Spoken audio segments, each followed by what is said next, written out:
Greetings and welcome to another episode of Unpacking Islamophobia, a podcast project brought to you from the The.Bridge.Initiative at Georgetown University. My name is Arsalan Iftikhar. I am an international human rights lawyer, senior research fellow at the The.Bridge.Initiative, and author of the book Fear of a Muslim Planet: Global Islamophobia in the New World Order. My guest today is Professor Farid Hafez, who currently serves as a distinguished visiting professor of international studies at Williams College in Massachusetts. Originally from Austria, Professor Hafez has also been a Fulbright visiting professor at the University of California at Berkeley, and in 2014 he was also a visiting scholar at Columbia University in New York City. Professor Hafez is the founding editor of the German-English Islamophobia Studies Yearbook and also co-editor of the annual European Islamophobia Report, which is a collaborative work of 40 scholars covering more than 30 European countries. Professor Hafez regularly appears on prominent media outlets throughout the world, and he is a very dear colleague and friend of mine. Professor Farid Hafez, assalamu alaikum, and thank you for joining us today. Alaikum salam. Thank you for having me, Arslan. Always good to be with you.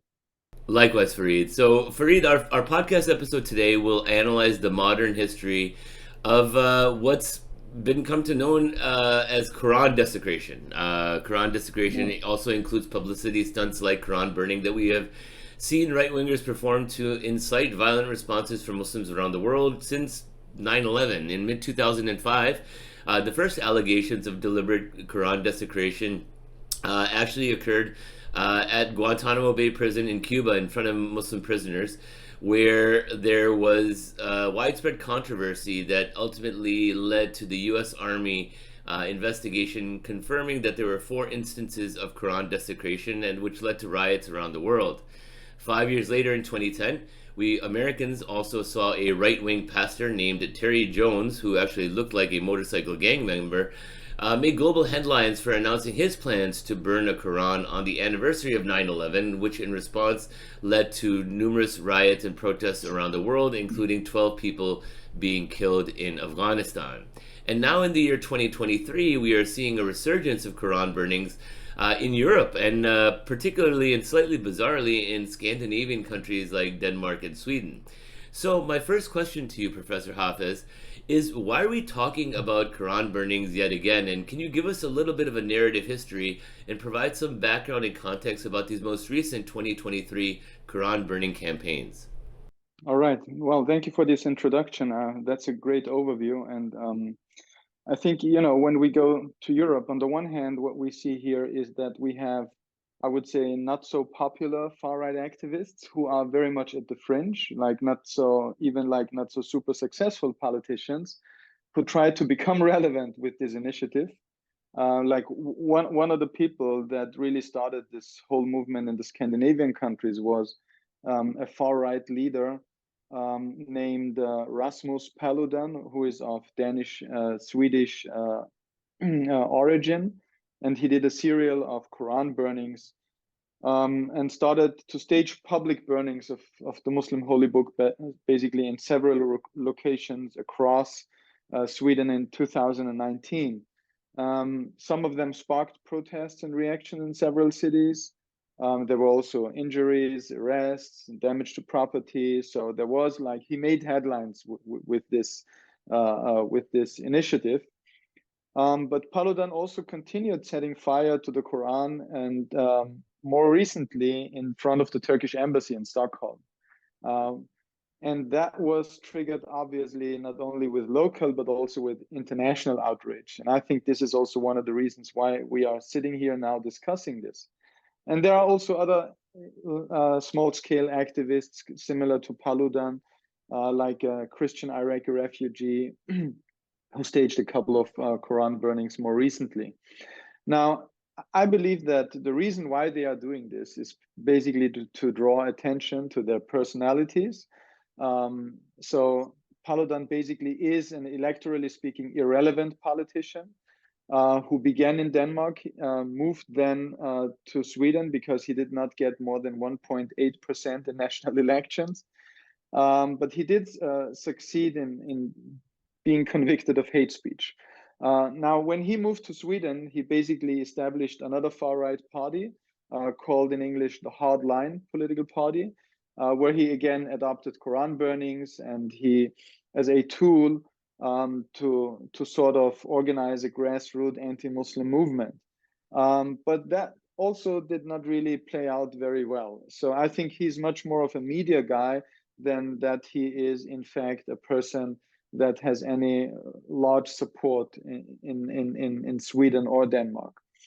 Now, while Paludan presents himself as a defender of free speech, which is obviously a touchstone of Swedish culture, his act of Quran burning is not about liberty or human rights. It's very much drawing on the far-right ideology of the so-called New Right, which basically wants to restore the perceived ethnic homogeneity of white Nordic populations.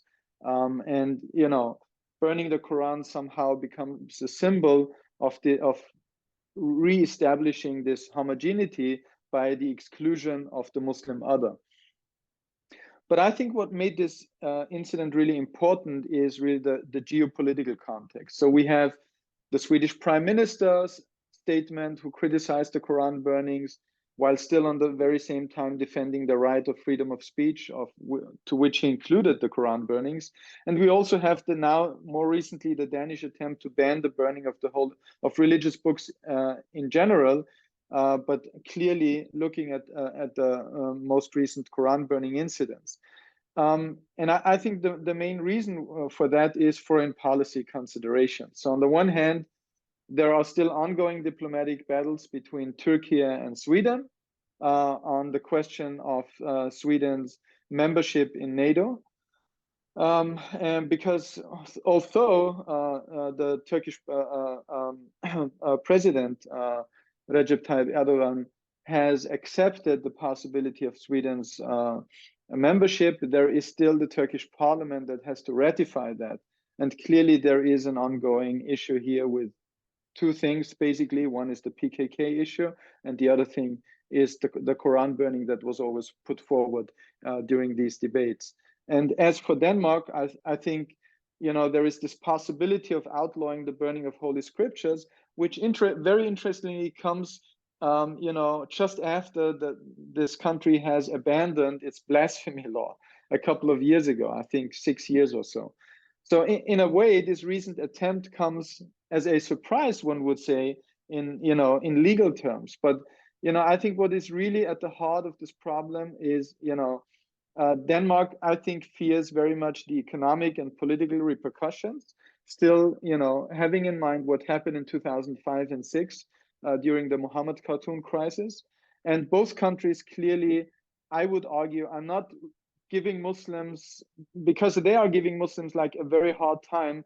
The idea here is not really to take care of Islam and Muslims on a domestic level, but rather on a foreign policy level. You know, my second question, Professor Hafez, revolves around the locations of these Quran burning campaigns that we've recently seen in Scandinavian countries. And generally speaking, you know, people around the world might expect Scandinavian countries like Sweden, Norway, and Denmark to be friendly and pristine IKEA societies where everyone is welcome. So can you explain a little why Scandinavian countries are the epicenter of these 2023 Quran burning campaigns, as opposed to other countries like Hungary or other places which are sort of established in terms of their far-right bona fides? Mm-hmm. Well, I mean, you know, I think it has very much a lot to do with the personalities that are in the game here, like Paludan. And I would really say these people, on the one hand, they are marginal. They are very much at the fringe. But then there is another movement. Clearly, now we have in Sweden a government that is in power, where although the far right is not formally part of the coalition, they are supporting the government, right? So without their support, and the government would just not be able to act. Now, the Sweden Democrats, as one of the more recent and more successful parties on the far right, has become one of the strongest political parties in Sweden. So even though they are not formally included in the government, they are very much dictating what has to happen. So there is a sentiment that goes very much in the direction of problematizing Islam and Muslims. And one even has to consider that even before the far right was, or the centrist right was in power in an alliance with the far right, even before that, when the Social Democrats were in power, Muslims were having really a hard time. You had a wave of counterterrorism, counter-extremism initiatives where Muslim civil society institutions were defunded, where schools were closed, etc., etc. And all this in the name of fighting extremism, which is much more of a hollow notion used to crack down on Muslim civil society as I see it. Sure. So there is already like a sentiment out there that makes it quite difficult for Muslims. And although one remembers still the good days of Scandinavian welfare state systems, right? And this is part of our memory, of like the more recent memory. I would say these times are definitely gone, specifically for the Muslim population. And so my third question focuses on demographics, and Muslims across Europe, we all know, are growing in population, both native born and also because of refugee trends. And so I wanted to ask you, in your opinion, what is exactly at stake with these campaigns? What's lurking behind these debates, and what are why should countries not only across the EU but worldwide be concerned about what's going on? I mean, on the one hand, I think, like on a symbolic level, what is really at stake is the question of what is the place of Muslims in Europe, right? I mean, this is really the fundamental question that is being discussed. And one of the ideas, and obviously, I mean, Sweden is also one of those countries that is the champion of free speech in a European comparison even. So it is really a cornerstone of Swedish culture. Now, the idea that Muslims are the opposite of freedom of speech is very much a fundamental idea of any sort of Islamophobic discourse, right? Sure. So everything the West stands for, it's like the East stands for the opposite. Now, I believe I would speak here of what I would call a violent inclusion of Muslims. It is very similar to what happened when we had the cartoon crisis. So the necessity to ridicule your religion, the necessity to be able to laugh about your religion, this necessity to be able to desegregate your holy books. This is very much part and parcel of the post-religious era in Europe. So it seems that if you really want to become a European, like a full-fledged European, you have to be part of that cultural and moral understanding. And that is what I would call violent inclusion, because obviously it does not allow for multiple different perspectives on how you treat your religious texts, but rather it assumes that there is only one way to go. And this is this assimilationist European project where basically at the end of the day, you fully have to be part and parcel of this sort of understanding. And there is no room for any alternative. So Farid, my fourth question to you, and you've mentioned a little bit about this in each of your responses, but I thought we could flesh it out a little bit, is, what are the reactions on behalf of the Muslim minorities within these European countries, as well as the responses of foreign dignitaries and heads of state from Muslim countries? Tell us about the conversation that we're seeing today around this topic. Yeah.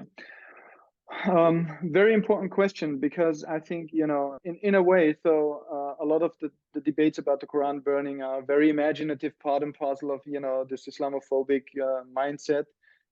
Still, at the end of the day, it's reactions that people will report about, especially in the media. And I found it really interesting, like, how, what kind of different reactions we had on behalf of those Muslims who are living in these Scandinavian countries on the one hand, but also like Muslim leaders of state. And I think in a way, they are aware of the long memory, and they have a long memory in terms of what is really the history of these Quran burnings. And I would really speak of like two different histories. There is like the short history and the long history.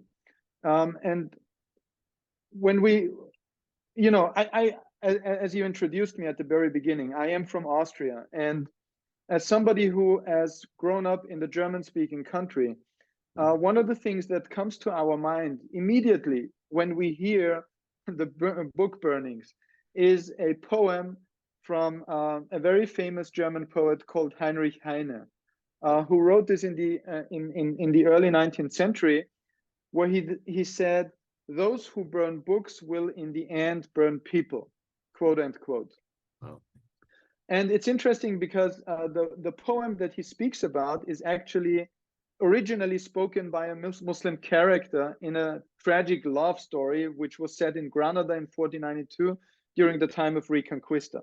Okay, Sure. so it's this play that includes this Muslim, and usually this quote, "Those who burn books will in the end burn people," is used in the context of the book burning of Jews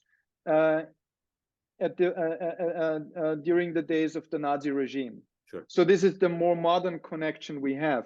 Hmm. So as people who know Europe well and who are aware of this history, there is a component to the book burning that is not only symbolically violent, but it is really violent in the literal sense of, the murder of 6 million Jews.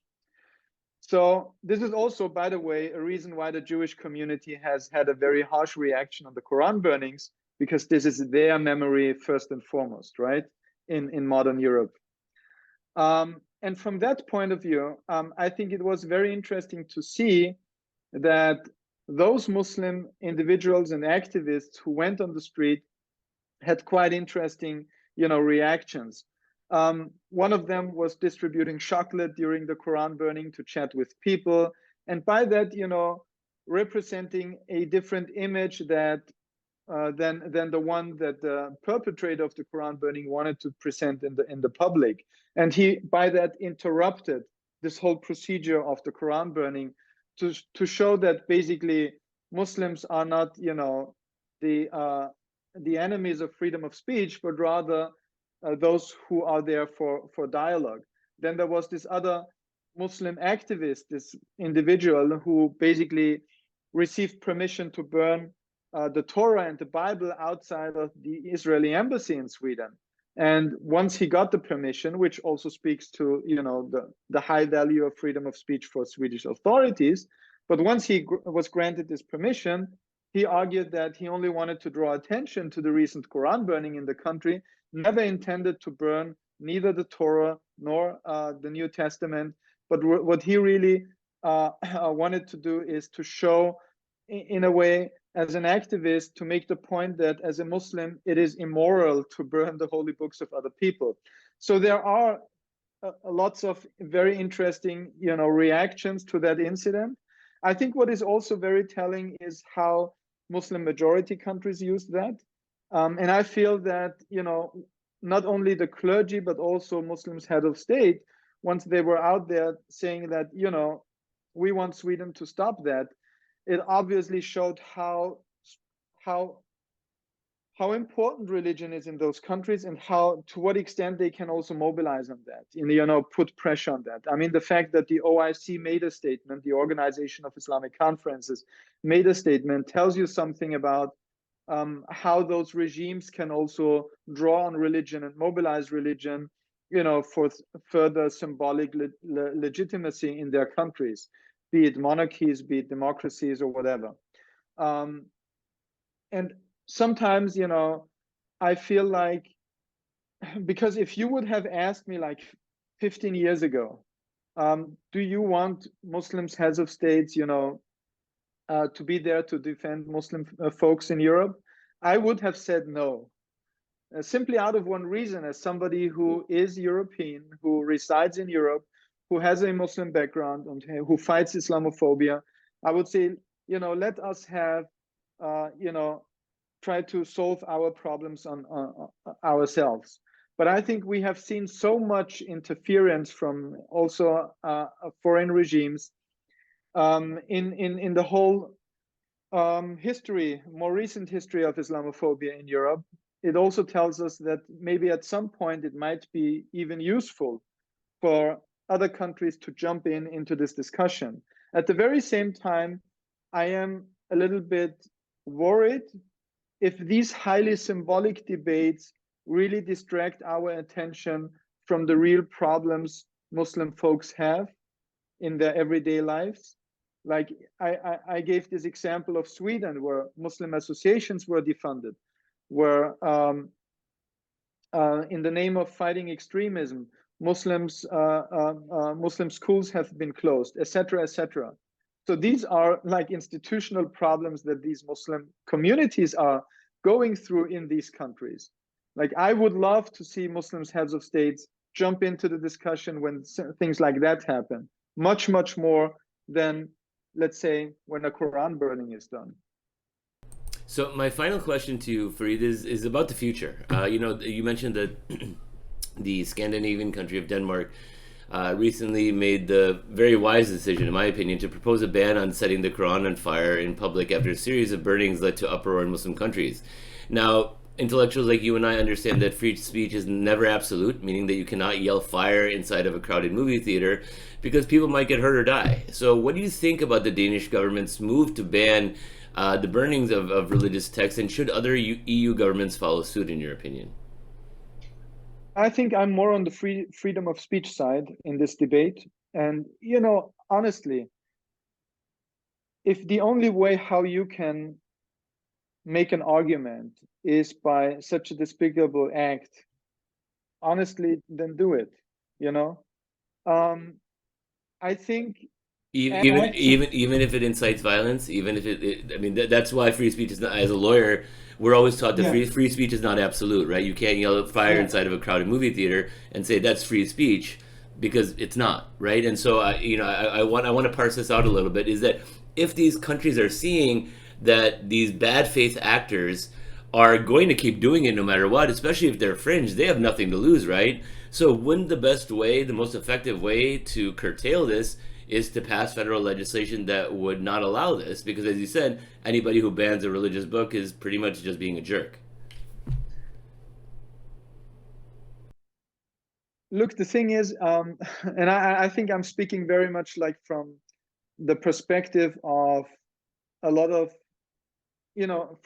from a European perspective that has gone through a desacralization and a secularization where it tries to loosen its bondage from the churches, right? And this is the backdrop of the history.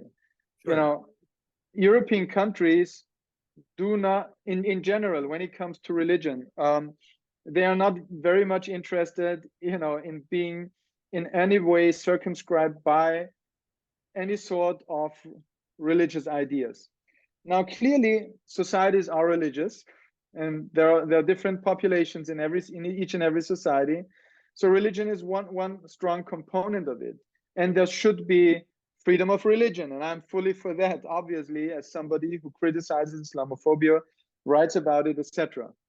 But the question for me is, because I think there are different components in this whole debate, and one part of it is the media. And that's not only true when it comes to Quran burning, it's true even for the whole rise of the far right. I believe one reason why the far right has become so successful is because media gave it so much coverage. Now we have to raise the question, like a guy who is founding a political party and receives 1.8% of the votes, should we give him that kind of attention? Like, who cares about this Rasmus Paludan, honestly, So maybe the question of how we should tackle that is not necessarily the law, but rather like, what do we value? What do media wants to cover? What do we want to talk about? But at the end of the day, again, I think this is much more a symptom of a much, much, much larger problem, which very much resonates not only with the fringe far right like Paludan, but which resonates with a larger part of the society, which is Muslims are not welcome here. And that's the message at the end of the day. So if we really want to solve this problem, I mean, we can have some legal amendments here and there, But I don't feel that it is the right way to say, okay, by circumscribing and by introducing restrictions to this and that act, the main argument at the end of the day will be it's because of Muslims we are not able to say this anymore, to do that anymore. So rather than Muslims being the reason for, and I would not even say it's the Muslims who are the reason for the restriction of these acts, because this is coming from the power circles again. It's not from the Muslims, but there will be a narrative that will be pushed. And we see that already in bits and pieces here and there, that, oh, it's because of the Muslims we are restricting our lives again. I would rather say Muslims should be at the forefront of fighting for open societies, democracies, and much more, rather than standing there representing the restriction of freedom of speech. Professor Farid Hafez, I would like to thank you for joining me on this episode of Unpacking Islamophobia today. Thank you. Thank you for having me, Arsalan. My pleasure. To our audience, thank you for joining us here today. For more information about global Islamophobia, please visit bridge.georgetown.edu. Until next time.